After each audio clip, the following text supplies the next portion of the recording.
Welcome back once again to my channel 50 Shelves of Grey Matter. This is a continuation of the last episode where I did a bookshelf tour and I did the first column. So I'm going to come to the second column this time. And this is the first book.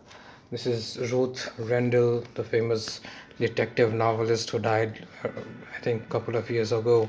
She was from UK, and the novel is the Veiled One. It's not a very thick novel, and it's a really bad novel, really bad.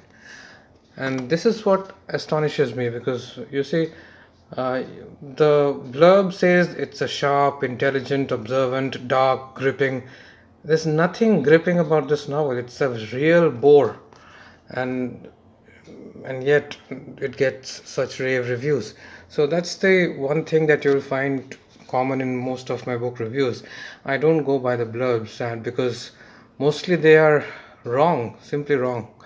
So the one of the worst novels, especially in the detective genre, I've ever read. So this is the first one. The second one is uh, a very good book called Berlin Diary by William Shirer. Now, Berlin Diary is an account by William Shirer, the famous World War II historian. His work, The Rise and Fall of the Third Reich, is perhaps the best work on World War II that was written. This is uh, his diary that he used to keep. And this ends right before Hitler started the World War, because Scherer was posted in Germany. He was an American working for a newspaper there, and he was posted in Germany, and he was posted in 1933. So, because uh, entry, uh, the first entry here you see would be, I think the first entry is, you can see the first entry is 1934, January 11, and this was in Spain, prelude to war.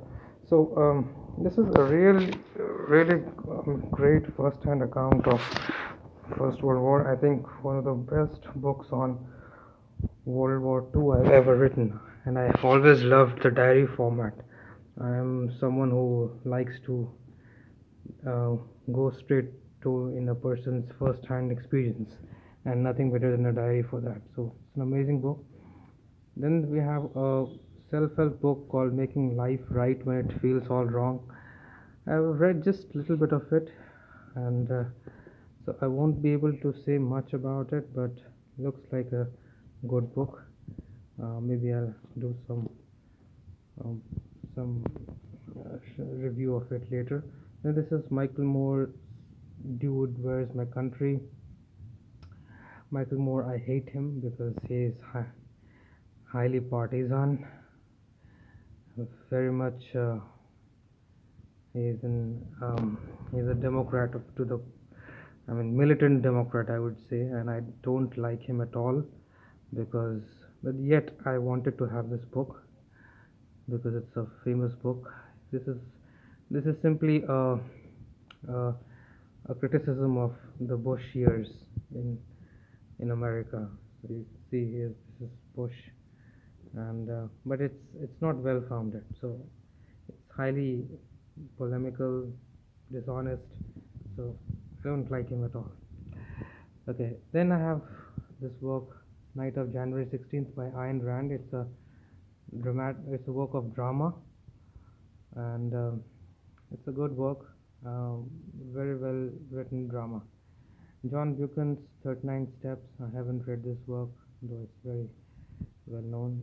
Indian Philosophy at University of Hawaii is a little kind of a pamphlet sort of book, which um, talks about what work has been done on Indian philosophy there.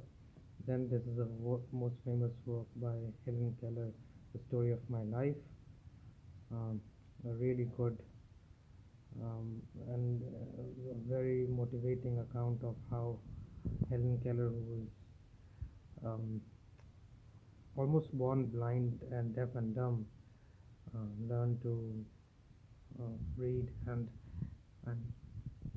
was even able to write a book. Then there is Ayn Rand at 100. This is a centennial publication by Tibor Khan, who has it's a good work, though not much conceptual details about